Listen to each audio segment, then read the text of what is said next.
Salut à tous les amis, j'espère que vous allez bien. Aujourd'hui, on se retrouve donc du coup, bonne année à tous. Je l'ai déjà dit une fois, et bon, vous pouvez me le dire plusieurs fois qu'une seule fois.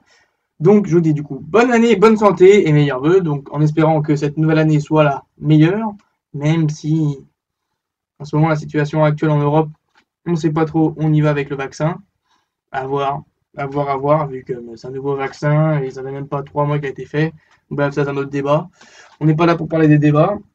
Donc aujourd'hui, je suis là du coup aussi pour vous présenter le quatrième numéro, le quatrième numéro du Bismarck, qui voici. Le voilà. Mais avant de vous parler du coup du Bismarck, je vais vous parler de ce que j'ai reçu dans ce pack-là. Enfin, dans ce que j'ai reçu, donc j'ai plusieurs numéros aussi. Hein. Et du coup, dans ce pack-là, j'ai reçu donc cette fameuse feuille A4. Enfin, table à découpe à A4. Donc j'en ai déjà une. Mais donc voilà, elle va me servir, elle va déjà me changer mon ancienne, qui est à moitié, qui est bien, hein, elle est pratique et tout ça, mais il y a pas mal de colle dessus. Mais sûrement que peut-être l'ancienne, je vais m'en servir pour le Yacht Imperial Standard. Quand je l'aurai, du coup, ce mois-ci aussi, je le commençais avec vous. Peut-être que quand la vidéo sortira, du coup, je l'aurai reçu, je pense. Et je voulais vous dire que du coup, au niveau du planning, on aura du coup le dimanche la sortie du MiG-29, le mercredi la sortie du coup du Bismarck. Et après, je verrai un peu en fonction quand j'aurai la date de sortie, quand je recevrai le colis. Je ne peux pas trop me presser quand je vais avoir le colis, parce que j'aurai pas mal de boulot à faire sur le Yacht Imperial Standard, comme c'est un bateau en bois. Puis j'aurai de la peinture à faire, donc voilà. En plus, pour le prochain numéro, parce qu'il faut que je dise des choses. Donc voilà, voilà tout ce que je voulais vous dire à ce niveau-là. Donc maintenant, c'est parti, on commence le montage.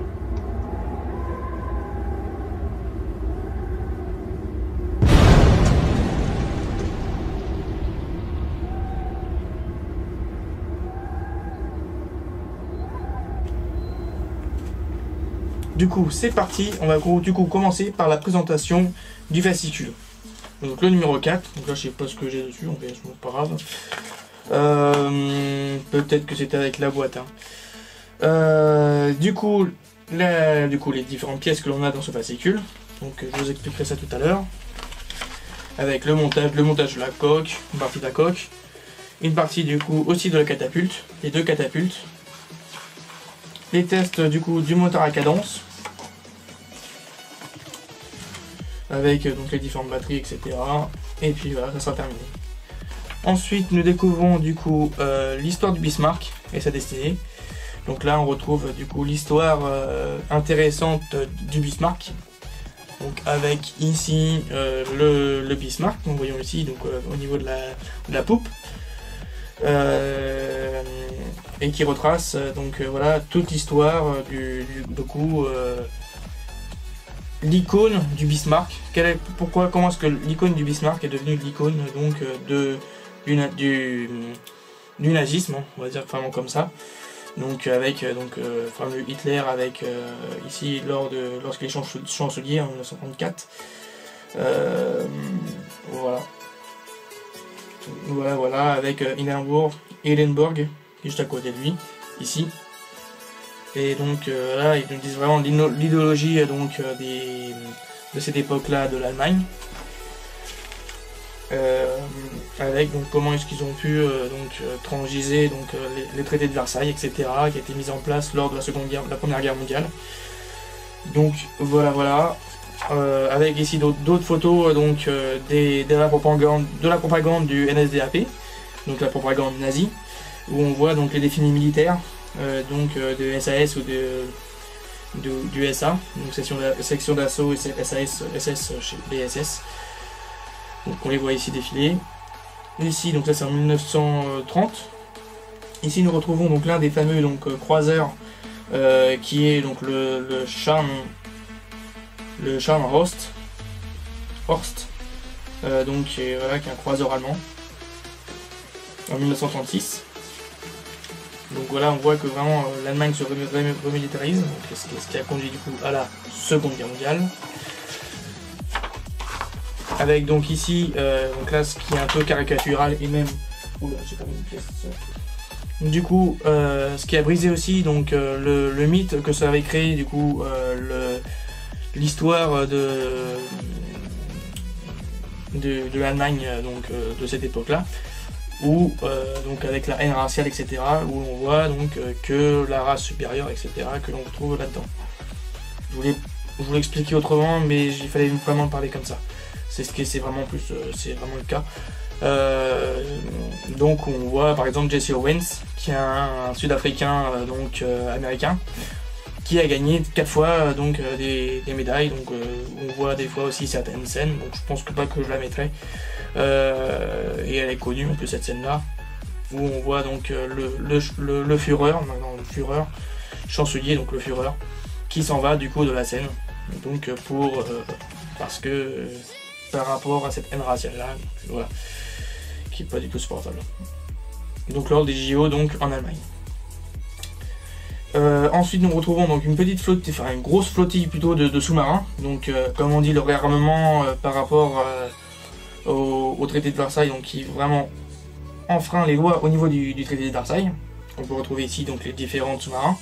Que ceci, donc là c'est la 3e flottille de sous-marins. Donc je sais pas du tout qu'est-ce que c'est comme bateau, il a un de sous-marin, à un moment ils le disent. Donc voilà. Et là ils expliquent vraiment qu'est-ce qu'ils ont fait comme massacre. De toute façon tout le monde connaît un peu l'histoire au niveau de cette partie-là, trouble, même sombre aussi de cette partie-là de l'histoire. Donc voilà, par rapport aux juifs, hein, malheureusement. Donc ensuite nous retrouvons la légende des navires de guerre, où nous retrouvons donc les différents navires de ligne, où nous retrouvons au 16e siècle, c'est ça. Au 16e siècle, du coup, l'artillerie prend un nouveau tournant. Et dans ce tournant-là, du coup, nous retrouvons donc de nombreux bateaux, donc qui sont l'occupation, l'artillerie. Du coup, ils s'occupent. Ils sont remplacés du coup par des canons. Donc on passe des galères aux canons. Donc des galères aux canons, voilà. Des arcs et des flèches à des balles, des fusils, des boulets de canon. Donc tout ça c'est la poudre qui a permis de développer ce côté militaire là. Et au fur et à mesure des années, donc jusqu'au XVIIIe siècle, même jusqu'au fin 18e siècle, nous retrouvons du coup ces bateaux-là qui évoluent en fonction du temps, avec du coup de nouveaux canons, etc., des nouvelles techniques donc de fortification de la coque, de rembourrage de la coque, etc. Et aussi du coup donc plusieurs grandes batailles très connues, par exemple comme Trafalgar en 1805, donc ça c'est une plus récente, comme aussi des plus anciennes, hein, comme aussi comme Saint James, etc. en 1606. 1666, excusez-moi, pardon, je me suis trompé. Et il faut savoir aussi que ces bateaux-là, ils sont catégoriés. Il y a 3 types de bateaux. Donc nous retrouvons donc plusieurs types de bateaux qui sont décrits par la Royal Navy. Donc en différents types par rapport au niveau des ponts. On peut monter jusqu'à 4 ponts en tant que canonnier, donc 4 ponts de canon, de rangée de canons. Donc on peut monter par exemple du coup jusqu'à 100 canons, etc. au maximum, avec du coup 850 hommes, etc. Donc voilà, vous pouvez lire ça, c'est vachement intéressant. Du coup aussi moi j'ai construit aussi un bateau qui s'appelle du coup le Soleil Royal, qui est du coup dans cette période là, qui est un galion français. Demandé sous l'ordre de Louis XIV. Donc voici quelques images, hein. Donc, une seule image ou 2 ou 3. Je vais vous gâter.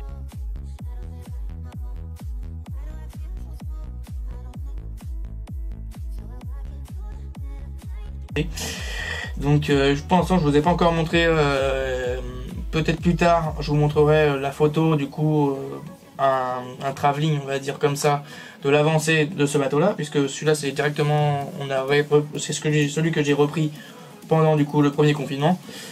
et qui m'a dit du coup c'est quand même dommage de ne pas avoir des personnes qui montrent des bateaux montés, donc en bois.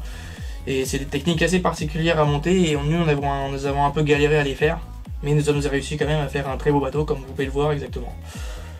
Ensuite nous retrouvons donc avec les deux bateaux hein, aussi, deux autres bateaux, donc le Victory à 3 ponts et aussi du coup le HMS Victory. En plus ce que construit, si mes souvenirs sont bons, si c'est le HMS Victory, oui, ce que construit donc John Builder, donc qui construit du coup pas mal de baquettes de bateaux. Et aussi le monde World of Wayne qui fait ce bateau là, même si pour l'instant il est à l'arrêt. Donc c'est plutôt John qui l'a bien avancé à ce niveau là si vous voulez voir sa chaîne bien sûr. Il fait vraiment un très beau travail. C'est incroyable l'outil qu'il a aussi. On continue. Donc aussi après ça nous amène du coup à la fin, donc au 19e siècle, avec les machines à vapeur, comme on va l'avoir sur ce fameux bateau. Donc le fameux du Standard. Donc le Yacht Imperial Standard. Peut-être le réduire un peu un moment quand je vais en parler de lui, parce que ça va, à bout d'un moment ça va vraiment, même si c'est iconique on va dire pour la Russie, mais je vais peut-être le réduire en termes de paroles parce que ça prend vraiment beaucoup de temps. Enfin voilà, c'est un peu, je risque d'oublier des mots, bref on s'en fout. Nous retrouvons du coup les chroniques de la guerre sur mer, où nous retrouvons dès 814 avant Jésus-Christ les premières colonies qui ont été fondées par Carthage, par les Phéniciens, qui devient ensuite une ville très populaire, puisque donc c'est grâce à cette qui se développe au fur et à mesure et qui met toute son influence dans toute la mer méditerranéenne. Voilà, donc après nous retrouvons aussi les Grecs, donc avec les Assyriens, etc. en fonction, donc avec les différentes batailles. Les Égyptiens, voilà, les différentes civilisations, jusqu'à l'ère de 530 avant Jésus-Christ, où nous retrouvons du coup les Perses aussi exactement. Donc voilà. Et donc en 530, là on parle vraiment hors de l'Europe. Parce qu'on se concentre énormément sur l'histoire de l'Europe, mais aussi à l'étranger, enfin à l'étranger en dehors du pôle européen, on va dire comme ça, parce que c'est le bassin européen avec le Maghreb, etc., qui s'englobe tout ça. On ne pourra pas dire autrement, hein, de toute façon, dans tous les cas. C'est là où il y a pratiquement toute l'histoire de notre histoire à nous, hein, d'ailleurs, qui vient d'ici. Et nous retrouvons du coup de l'autre côté, donc côté hindou. Donc qui est malheureusement pas les mêmes, hein, ça n'a pas encore changé pour l'instant, c'était pas encore ça à cette époque-là. C'était le royaume de Magadha, excusez-moi si je le prononce mal, mais Magadha, donc voilà, qui se développe au niveau du Gange. Donc au prochain numéro, nous retrouvons du coup le fascicule 5, où nous allons montrer du coup les deux guindeaux et les entrées du coup des puits des chaînes d'encre. Donc là on va s'ancrer plutôt au niveau des remontées des ancres, etc. Donc voilà. Le Bismarck, donc sa dessinée avec la vitrine de l'Allemagne nazie. Donc voilà, c'est une figure de proue, comme je le disais, au niveau de l'Allemagne nazie avec son cuirassé. C'est le fameux cuirassé, le Bismarck. Les différents navires de guerre avec donc l'évolution des cuirassés. Comment est-ce que ces cuirassés-là ont évolué en fonction du temps. Et la bataille donc avec au cap Coronel et donc Falkland. Donc on peut voir ici avec les différentes pièces. Donc les pièces du bateau ici, donc une pièce de la coque et encore une pièce donc des chaloupes qui se situent juste ici. Donc maintenant nous nous retrouvons du coup. Alors pour, je vais chercher mon petit truc. Pour le quatrain qui est du coup les rampes de lancement. Oh pardon, tiens, comme ça je le prends. Les rampes de lancement que l'on peut voir juste ici. Hein. Un détail qui est assez impressionnant quand même. On voit pas mal de trous, etc. On verra à quoi ça sert plus tard. Donc voilà. Donc avec ici, si je vois bien. Donc on verra ça au fur et à mesure quand on montera. Droite et gauche, hein. Ça ils appellent ça du coup les deux rails de catapulte. Catapulte. Les 8 roues, donc voici, donc là je vous prends la même chose aussi à côté. Hein. Les 8 roues qui se situent juste ici. Même j'ai tout enlevé. Ouais. Ok, ça je vais mettre de côté. Ça va me permettre d'avancer plus vite. Pouf pouf. Nous retrouvons ensuite du coup le support ici des catapultes qui se situent juste ici, qui sont en métal. Hein. Elles sont en métal. Un bonbon métal. Ici nous retrouvons donc d'autres pièces aussi, du coup les supports. Je sais pas trop s'il y a une différence entre le droite et le gauche, mais je pense pas. Ensuite nous retrouvons donc la partie de la coque qui se situe ici, donc qui est tout aussi en métal, hein, on va continuer sur le métal. Donc voilà, hein. Donc là on voit la partie gauche avec un beau L. Et donc là dessus il n'y a pas de défaut, il n'y a rien à dire. Toujours aussi bien fait, hein. Il n'y a pas des bavurages, etc. Donc voilà. Nous retrouvons ensuite. Donc ça c'est une pièce non, ça c'est une pièce métallique, pardon. Je vais dire une connerie. Donc ça c'est une des pièces de jonction du coup pour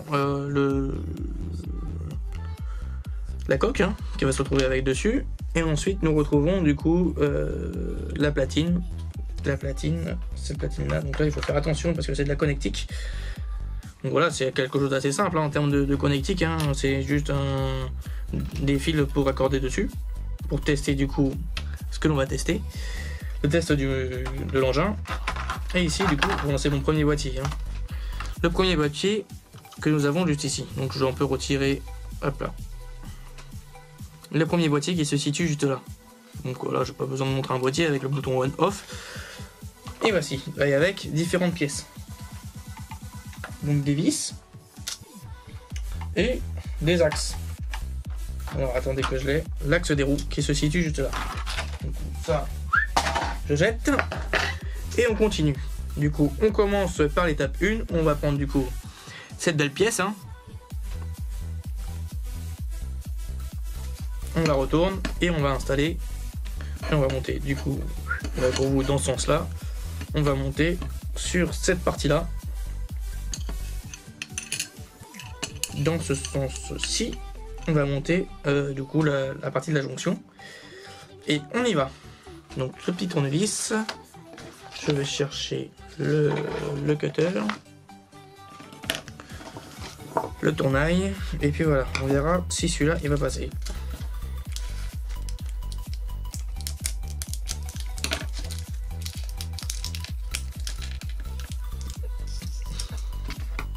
Il y en a un peu trop de vis. Hein. Peut-être que plus tard on en aura besoin. On verra ça.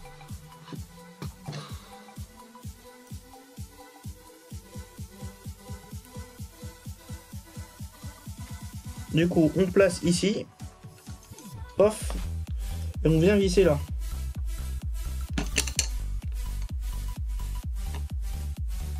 Faut venir un peu en arrière, en avant. Pour voir vraiment. Est-ce que c'est la butée de la vis ou pas. Mais bon, ça m'a l'air quand même la butée de la vis. Peut-être que c'est comme ça, je sais pas, j'ai pas vu comment les autres ils faisaient. Mais bon, c'est normal, j'aime bien découvrir un peu ces parties-là en avance. Ensuite, on continue. Hop là, donc ça, c'est parti, c'est fait pour la première étape. La deuxième étape. Donc, ils disent bien de ranger les autres vis à AM. Donc ça, c'est des vis AM. Ces 4 vis là. Donc d'ailleurs, je les rangé dans mon petit bol. Et hop là.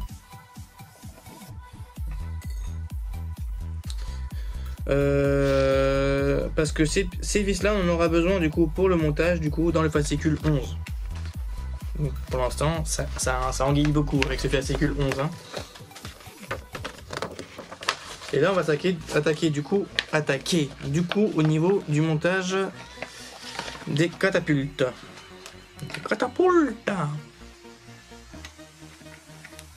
Du coup hop, je le dégrappe. Si le deuxième. Les deux faits. On prend du coup n'importe lequel, de toute façon il n'y a pas de droite et de gauche là-dedans, je pense. Non.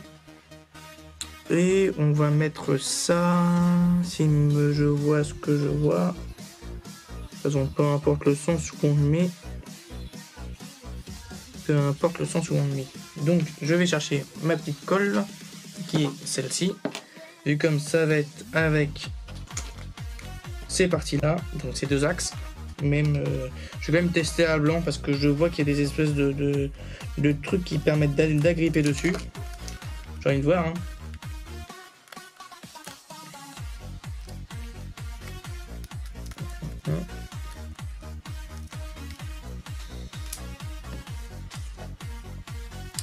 Donc je vais vous montrer un peu ce que je vois. Alors, elle est où ma pince? La sacrée pince, elle se barre? Elle s'est barrée? Qu'est-ce que c'est que cette histoire? Ah non, elle est là. Ok.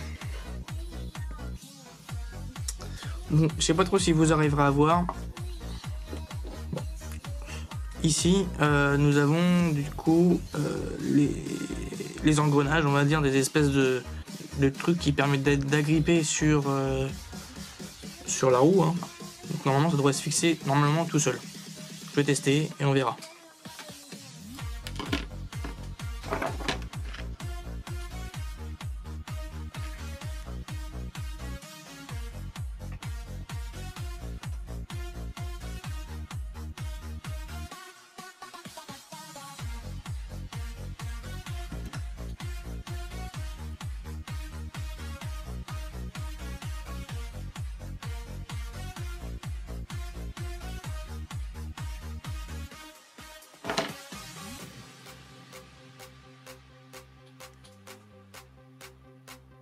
Bref.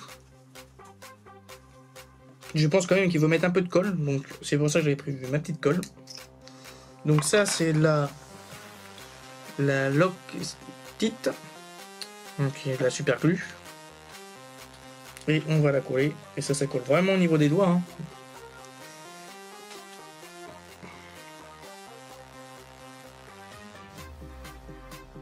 Donc un petit bout là. Et hop là. Donc je vais fermer un peu avant que ça sèche, parce que sinon ça sèche c'est mort.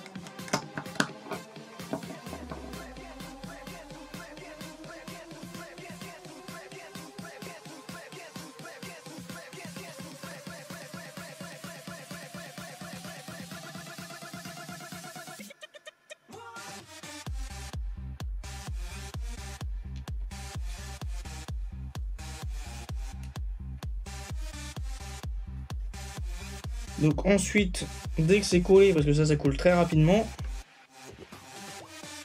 on met ça dans le petit trou là, dans l'orifice. Donc à ce niveau là, hein. On met ça dans ce trou là, et on va, si j'y arrive, voilà, de l'autre côté. Donc là voilà, ça peut pas partir. Voilà, donc la roue ici, elle est bien positionnée. Et on met du coup la deuxième roue de l'autre côté. Je fais un essai à blanc.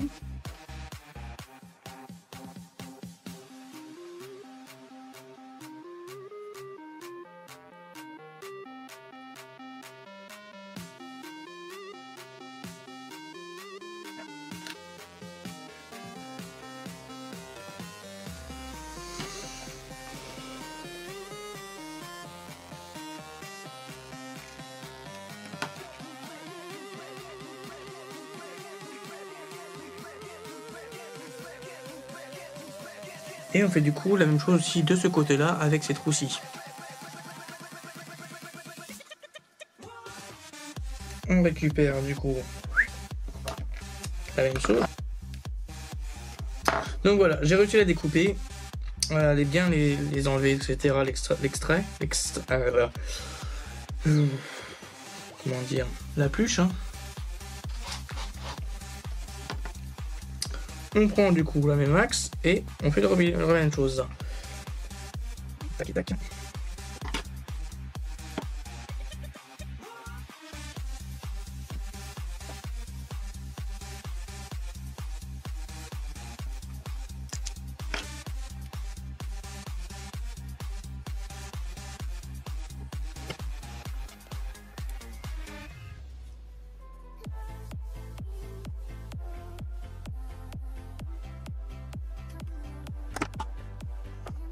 J'attends un petit peu que ça sèche, mais ça va vite. Pour les façons, en tout cas, ça colle déjà au dos. Voilà. Et on met ça du coup dans ce trou là, comme ceci. Paf, et on va juste en face. On aligne tout ça. Donc il faut enfoncer, bien enfoncer. Voilà, j'ai égalisé tout ça. Et puis on continue. On met la deuxième roue. Et après du coup la deuxième partie je la ferai aussi moi-même de mon côté. Ou plutôt je vais continuer du coup à vous faire du coup jusqu'à la 5. Et puis après je ferai l'autre partie tout seul.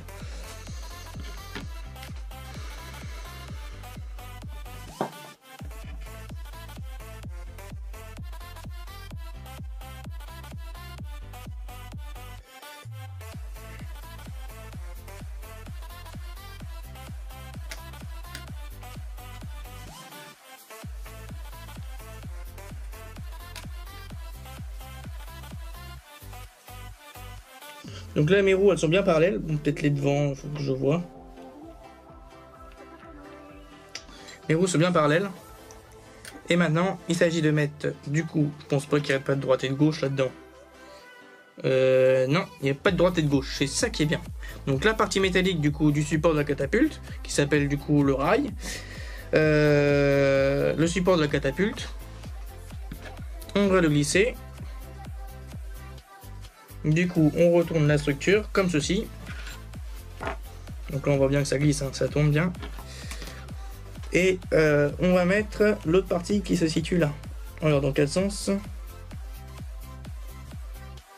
Donc on continue. Donc ici, nous avons du coup le biseau qui se situe là et la partie ici. Du coup, d'après ce que je comprends à ce niveau-là, il faut mettre... Il y a un sens au niveau des trous, hein, bien sûr, des pitonieux ici et là. Il faut mettre dans ce sens-ci et l'enfoncer dans ce sens-là.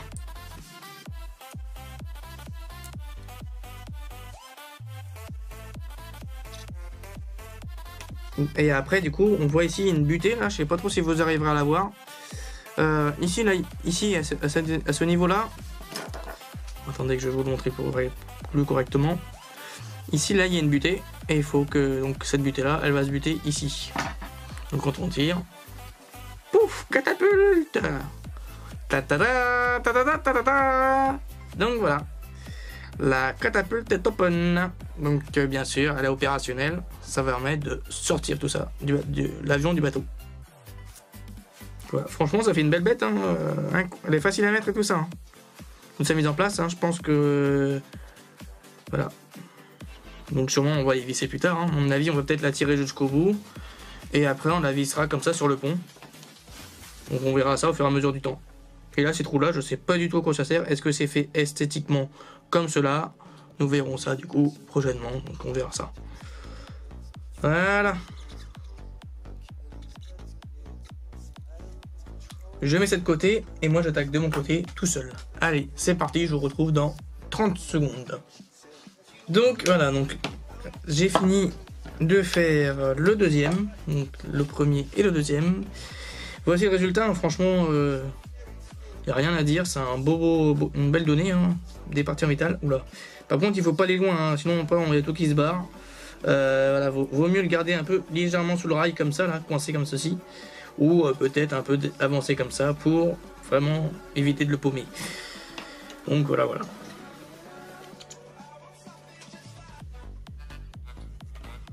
On continue du coup avec la partie des essais des piles. Donc là, il me demande juste dans la troisième partie du coup de retirer la petite vis qui se situe là. Voilà, j'ai pu la retirer, hein. Donc j'ai changé encore de tournevis avec le 1029. Que peut-être que je l'aiguise un peu celui-là parce que ou à moins que je sais pas. Je retrouve un nouveau bien. Celui-là il n'a pas trop fonctionné pour cette partie-là. Du coup, hop, on l'ouvre. Et voilà, nous avons trois batteries à mettre. Je vais chercher les batteries, excusez-moi. Et je suis à vous. Donc voilà. Voilà, elle est branchée. Et maintenant, il suffit juste de brancher le connecteur dans le plus gros. Hein. Et ensuite, j'irai chercher la casemate. Donc on enfonce dans ce sens-là. Là on voit bien qu'il y a des petits crochets sur le côté. Alors attendez que je vais vous le montrer. Hop, hop, hop, hop. Et voilà. Voilà les petits crochets, hein. Vous pouvez les voir. Ici, là. Tac. C'est dans ce sens-là qu'il faut le mettre. Et avec, du coup, donc la fente de mon côté. Paf. Et hop là. Voilà. Comme ça, c'est mis. On a entendu le petit clac. Enfin, j'ai entendu le petit clac. Je sais pas trop si vous l'entendrez.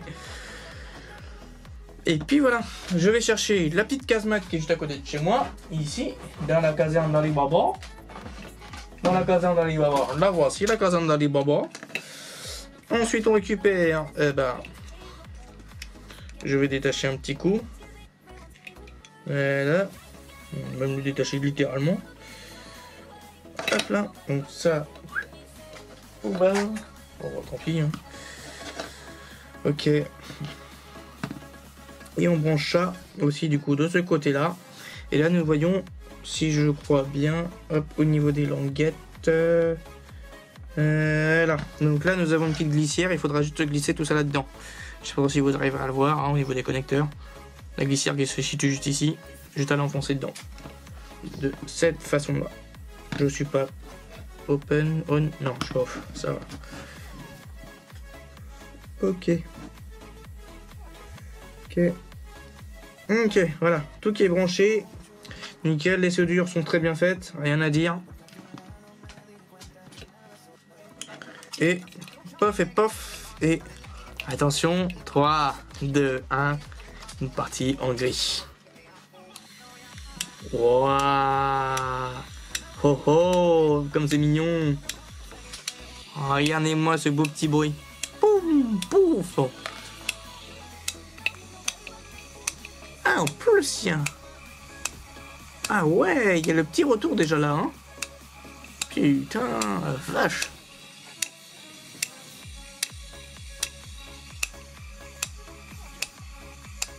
Oh, ça rend bien, hein.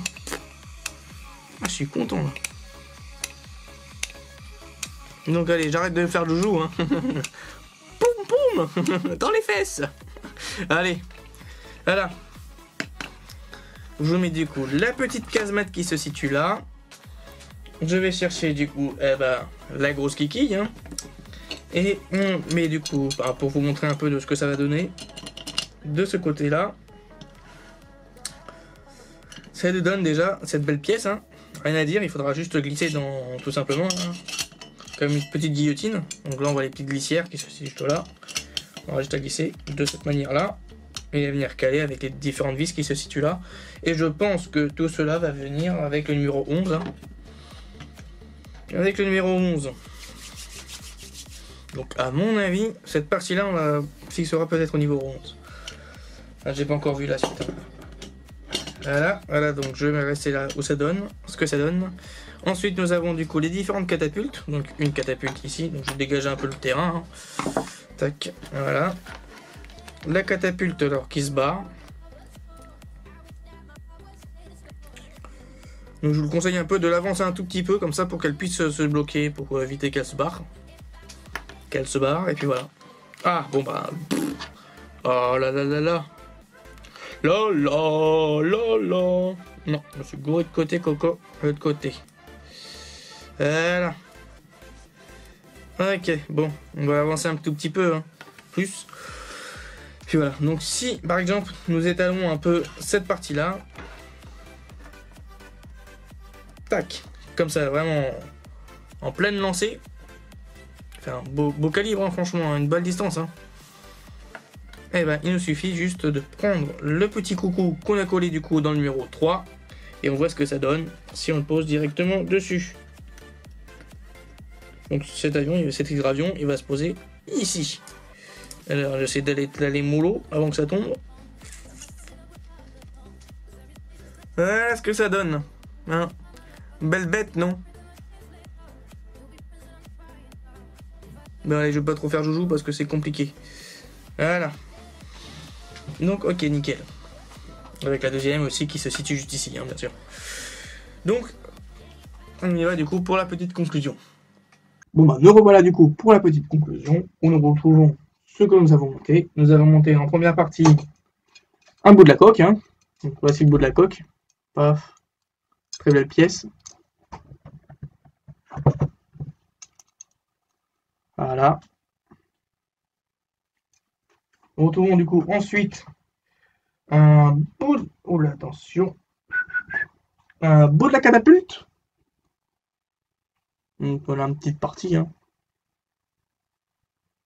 Donc là j'ai déplié quand elle sera dépliée et quand elle est repliée sur le pont. Bon, après il faut pas trop la replier jusqu'à fond puisque sinon après il y a tout qui s'en va et il vaut mieux l'avoir un peu qui tienne.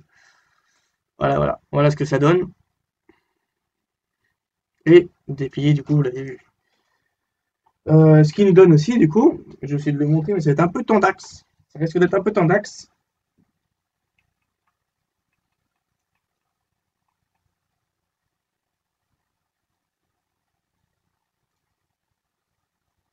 Bah, voilà.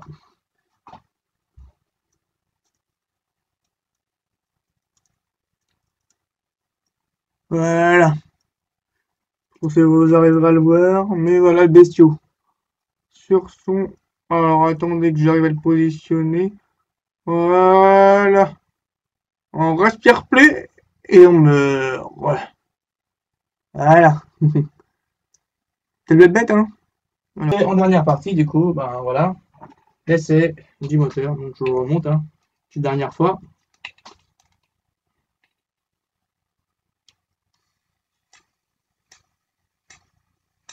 Donc on peut voir un peu bien l'effet de retour. Hein. Sacré bête, hein. N'empêche, tu sens un peu la puissance qu'il y a dedans. Hein. Quand tu le tiens. J'adore.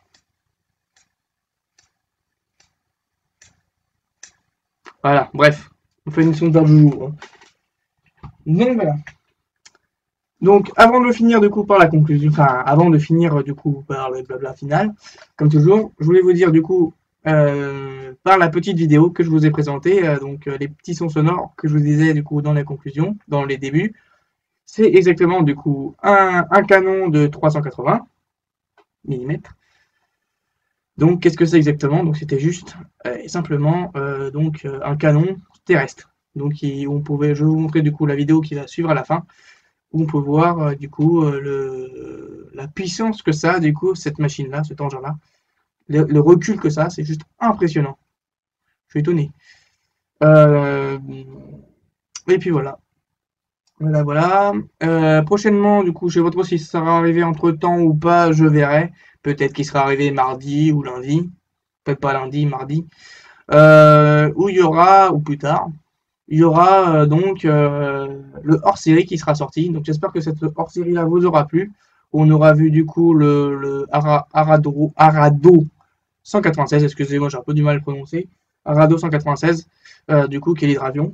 Donc avec les quatre hydravions dessus, donc trois différents, enfin deux différents types, deux différentes versions, pardon. Donc voilà. Donc vous connaissez un peu la musique, hein. Allez, je vous la répète. Allez. Bon, j'espère que du coup cette vidéo vous aura plu. Du coup, laissez un like, un commentaire et abonnez-vous si vous n'êtes toujours pas abonné. Allez, je vous dis à la prochaine. Et à la prochaine, qu'est-ce que l'on verra? Et comme je vous l'avais dit, la castillage. Le castillage de l'avant, ça commence. Allez, à tout, tribord, bâbord, etc. Je vais vous expliquer ça à la prochaine. Allez, tchuss les gars. Et du coup, bon vent.